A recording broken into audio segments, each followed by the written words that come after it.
Bienvenidos a Filosofía en tiempos de no filosofía, un espacio de reflexión profunda sobre el pensamiento filosófico. En la actualidad, un programa dirigido por Filosofía Tierra.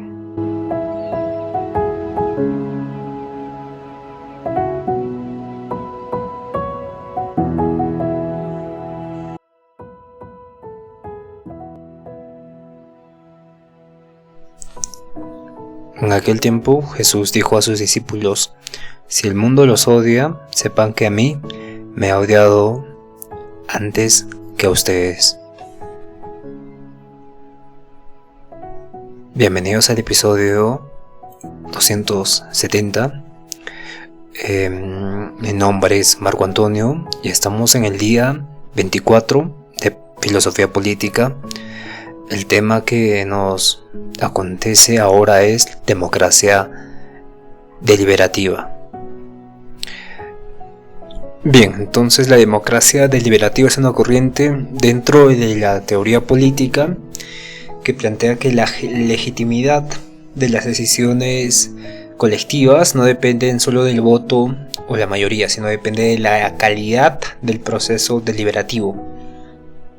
En este sentido, en lugar de limitarse a la simple agregación de preferencias individuales, como sucede con el modelo liberal clásico, sobre la libertad que los ciudadanos tienen de elegir sus propias reglas, este enfoque propone que los ciudadanos más bien deben dialogar entre sí como iguales, justificando sus puntos de vista con razones comprensibles y que estas, por más que no estés de acuerdo, se compartan y se acepten. Entonces la deliberación debe promover este interés público y el bien común, y no solo la negociación de intereses privados, ¿no? La legitimidad democrática surge de un proceso racional, inclusivo, transparente, todo inmerso en el debate, más que una simple suma de votos, ¿no?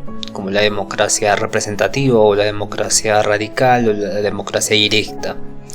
En este sentido no basta solo con votar, lo importante tiene que ser dialogar, argumentar y construir estos acuerdos desde la razón pública. La democracia deliberativa surge como una propuesta crítica y renovadora a fines del siglo XX y principios de nuestra década, ¿no? En este contexto se enfrentaba una crisis de representación política en muchas democracias libres o países libres, y surge el auge del neoliberalismo, ¿no? Que reduce la ciudadanía a simplemente consumidores y desvaloriza la colectividad, la acción colectiva. Entonces surge por ahí una apatía cívica, y se convierte en un descontento hacia los partidos políticos y también hacia los procesos electorales. Entonces son vistos estos como ajenos o manipulables, y entonces hay una apatía cívica, ¿no? Y en este contexto la democracia deliberativa intenta recuperar el ideal democrático clásico de un pueblo que no solo elige, sino que piensa, debate y decide colectivamente. Tiene orígenes esta democracia deliberativa con el republicanismo. Evidentemente, la tradición republicana valora mucho la participación activa y la virtud cívica en la población, que plantea a su vez que la libertad política requiere involucrarse en los asuntos comunes de todos, ¿no? Y no solo gozar de estos derechos individuales que todos tenemos, sino que tenemos que, por así decirlo, involucrarnos o ganarnos estos derechos. Entonces, una vez entendida el republicanismo clásico, se fusiona con el contractualismo moderno, ¿no? Que, inspirado por autores como Kant, Rousseau, sostiene que las normas legítimas son las que pueden ser aceptadas racionalmente por todos los ciudadanos libres e iguales. Entonces se relaciona con la idea de razón pública, ¿no? Solo los argumentos accesibles a todos pueden fundar una decisión democrática. Y finalmente tenemos la filosofía comunicativa, ¿no? Desarrollada por pensadores como Jürgen Habermas, que propone que el lenguaje y la comunicación radical son la base de la convivencia democrática. Y también la deliberación es vista como un proceso donde los mejores argumentos y no el poder o el dinero deben prevalecer, ¿no? Estos argumentos, evidentemente, por más que estén en debate, son aceptados aunque sean criticados, ¿no? Y en este sentido tiene características muy importantes como la centralidad del discurso racional y el debate público. El núcleo de la democracia deliberativa es el discurso bien argumentado y que sea público también. Entonces las decisiones deben surgir del intercambio de razones, no de la imposición de intereses particulares. Entonces se valora mucho la racionalidad comunicativa. Los participantes deben justificar sus posiciones con argumentos accesibles a todos y no con amenazas, dinero o manipulación. Entonces el objeto de esta democracia, o de esta característica principal de la democracia deliberativa, es alcanzar acuerdos basados en el entendimiento humano, no simplemente en la mayoría numérica. Lo que se busca es que el poder del mejor argumento debe prevalecer sobre cualquier poder simbólico o material. En este sentido tiene una característica de inclusión de todos. Por ejemplo, todas las personas afectadas por una política o decisión tienen derecho a participar en el proceso deliberativo, porque se busca ampliar la voz de quienes normalmente están excluidos: pueblos indígenas, minorías étnicas, sectores empobrecidos, mujeres, etc. Esta inclusión no es solo formal, sino sustantiva, porque deben garantizarse condiciones reales para que todos sepan y puedan participar. La tercera característica son las condiciones de igualdad, respeto y reciprocidad. Para la deliberación justa deben desarrollarse un marco de igualdad, respeto mutuo y reciprocidad, donde este último manifiesta que los argumentos deben estar abiertos a la crítica y a la revisión, ¿no? Y el diálogo implica disposición a modificar las propias posiciones. Entonces, la deliberación es tanto un ejercicio político como un compromiso ético. Luego tenemos la transparencia y la publicidad del proceso. En la publicidad del proceso deliberativo, que es esencial para su legitimidad, los implicados deben observar, auditar, participar en las discusiones que van a afectar su propia vida. Entonces la transparencia tiene que ser 100% efectiva y se tiene que prever la corrupción y también el clientelismo y la manipulación mediática. Entonces las deliberaciones deben ser accesibles a todos, transparentes y públicas, y no reservadas a tecnócratas con lenguaje técnico ver una problemática, sino que deben ser accesibles a todos y no tampoco reservado a élites, ¿no? Entonces la democracia deliberativa apuesta por la luz pública frente a acuerdos ocultos. También la última característica es la legitimidad basada en la calidad del proceso deliberativo, a diferencia de la democracia tradicional, que se enfoca en los resultados, por ejemplo, el número de votos. La democracia deliberativa pone el énfasis en el proceso, ¿no? Una decisión solo es legítima si ha surgido de un procedimiento justo, inclusivo y racional. Entonces la legitimidad no depende solo de la mayoría que lo aprueba o del número mayoritario, sino de cómo se llegó a esa decisión. Entonces esto exige reglas claras, participación amplia, condiciones de deliberación adecuadas, y entonces la forma en que se decide importa tanto como el contenido de lo que se ha decidido. Ahora vamos a pasar a los principales autores y teorías, ¿no? Y sus teorías. Tenemos a Jürgen Habermas. Jürgen Habermas tiene 2 libros que hablan de política deliberativa.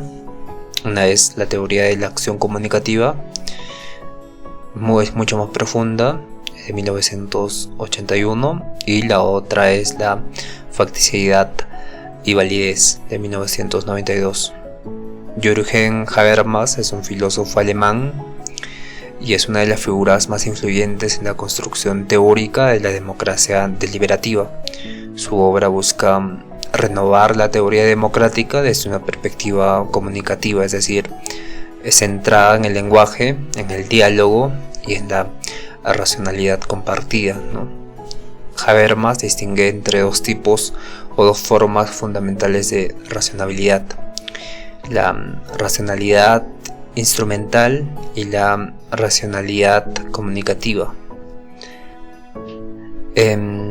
La racionalidad instrumental es típica de la burocracia del mercado, que está orientada a fines estratégicos como la eficacia de control, los resultados, mientras que la racionalidad comunicativa está orientada al entendimiento mutuo entre personas que dialogan de igual a igual. Entonces la democracia, según Habermas, no puede basarse en la racionalidad instrumental, como sucede en muchas democracias modernas denominadas tecnócratas o con intereses económicos, sino que la racionalidad comunicativa es donde las decisiones se toman a través de este intercambio público de argumentos justificados. Es importante destacar también la situación ideal del habla, ¿no? Uno de los conceptos más influyentes es esta situación ideal del habla.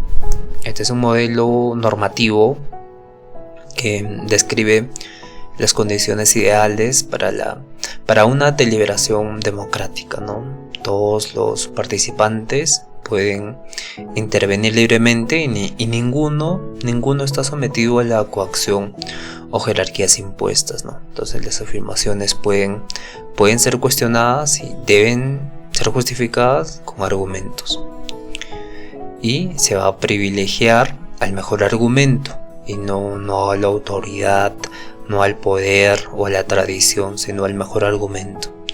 Y aunque esta situación es un ideal regulativo, no se da plenamente en la realidad, porque sirve como criterio para evaluar la legitimidad de los procesos deliberativos, ¿no? Es ideal, pero no se aplica en la realidad, porque siempre hay intereses impuestos, ¿no? Más bien nos va a servir como un criterio para evaluar legítimamente cualquier proceso que se ha decidido entre un diálogo entre políticos y el pueblo, entre políticos y el gobernante, una deliberación, ¿no?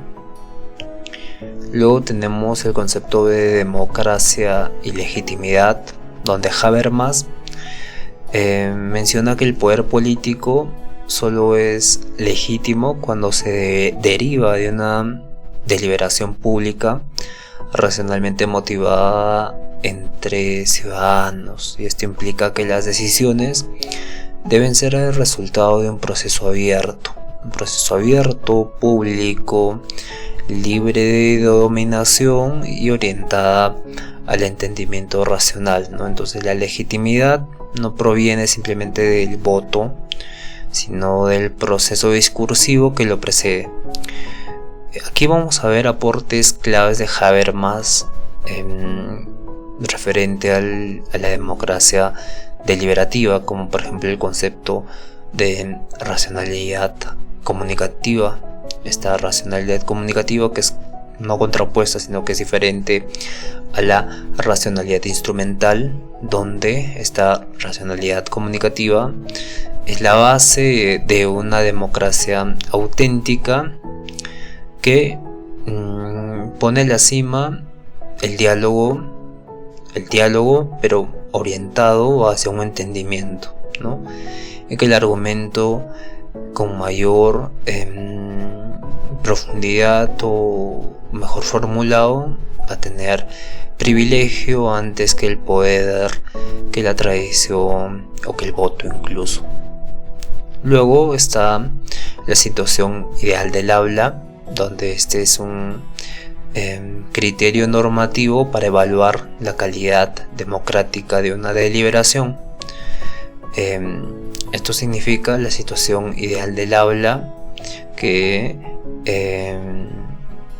todos los participantes pueden intervenir libremente y ninguno está sometido a coacción, y aparte que va a privilegiar el mejor argumento y no la autoridad, el poder o la tradición. Entonces es muy importante esta situación ideal del habla como concepto de Habermas. Y otro concepto de Habermas es la legitimidad discursiva, donde el poder solo es legítimo si nace del consenso racional entre ciudadanos iguales, ¿no? Entre ciudadanos que no ven superioridad frente a otros, sino iguales. Y tenemos el cuarto concepto, que es la crítica al sistema, ¿no? Habermas denuncia la colonización de la política por parte del mercado y la burocracia. El mercado, como saben, interviene profundamente en las políticas del Estado, porque la economía se vuelve un pilar para las sociedades, ¿no?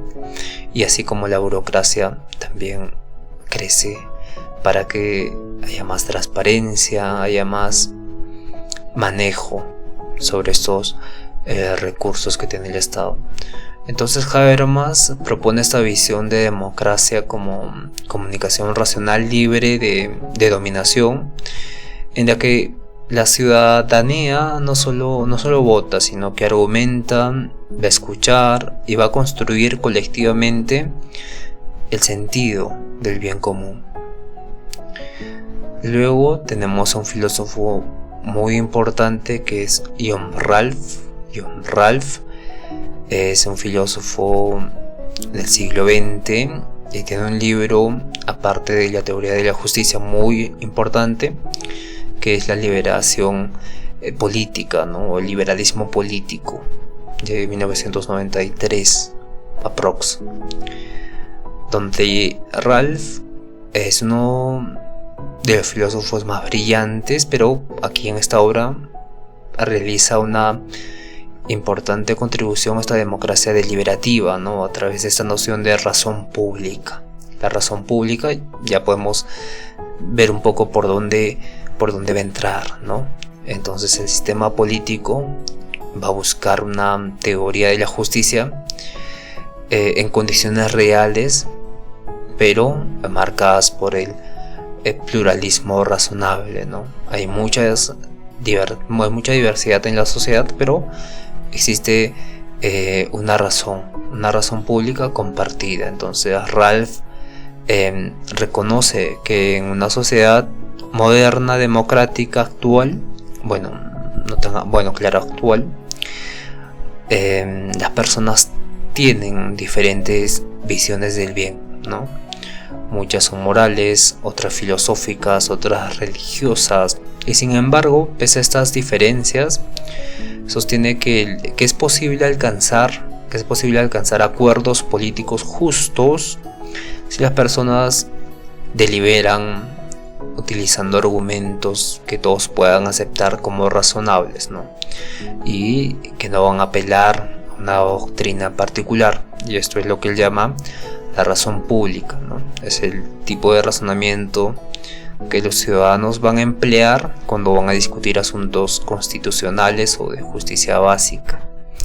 Entonces los argumentos deben ser comprensibles, deben ser aceptables para cualquier ciudadano razonable, independientemente de sus creencias personales.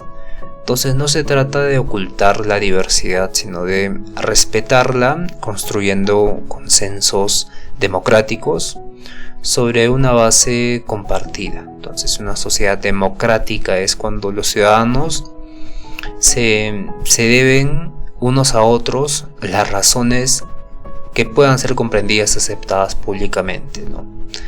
Esto es muy importante porque evidentemente tiene esta característica de iguales, ciudadanos iguales que están dando sus razones por qué hacer esta política y que es comprensible y aceptado públicamente con este consenso de razón pública.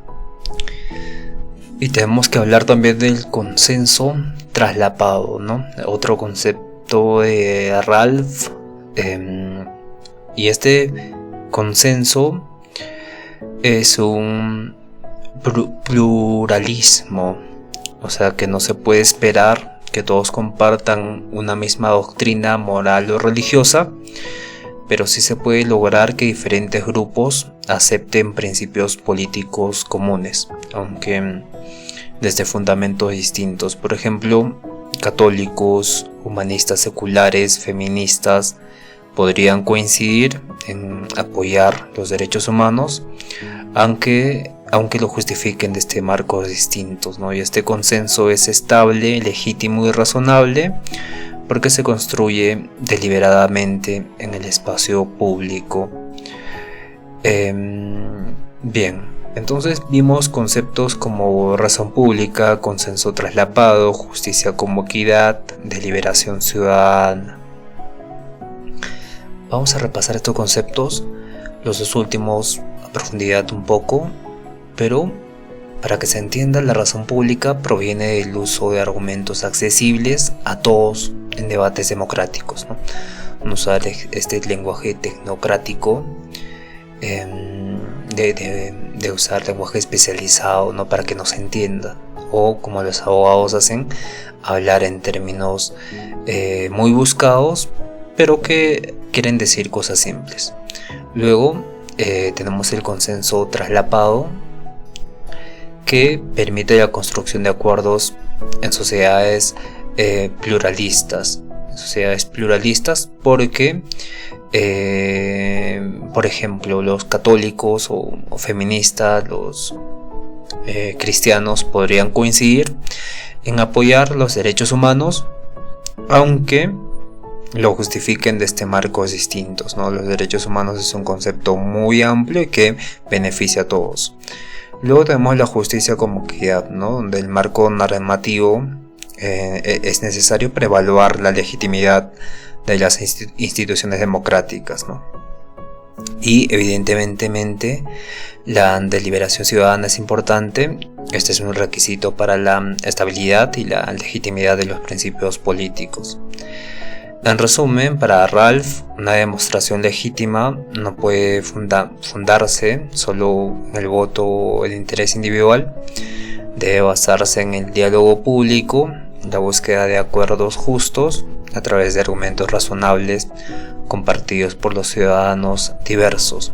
Así, su teoría ofrece un soporte filosófico para la democracia deliberativa inclusiva, respetuosa del pluralismo y centrada en la justicia. También tenemos Amy Goodman y Thompson, ¿no? Es Dennis Thompson.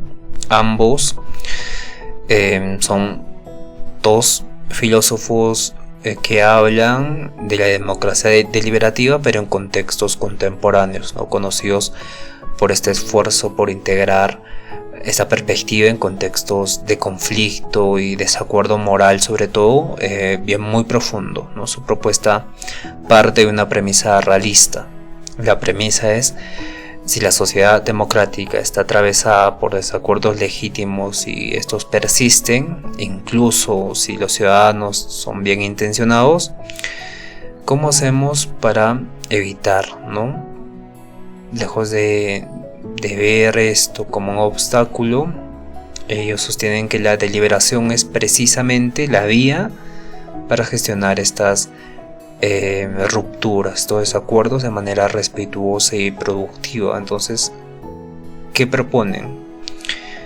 Ellos proponen que el desacuerdo moral es inevitable en sociedades muy libres y muy pluralistas. Entonces, no siempre se va a llegar a un consenso pleno, pero eso no invalida un proceso deliberativo, ¿no? Aunque sea un caos la sociedad, el proceso deliberativo va a funcionar porque va a permitir clarificar las razones. Muchas veces son razones sesgadas, pero con esta deliberación vamos a clarificar qué razones son importantes y tienen puntos en común para todos, y de acuerdo a eso vamos a tomar decisiones más legítimas y por más que estas sean no unánimes. Lo importante no es solo el resultado, lo importante es el proceso de justificación, ¿no?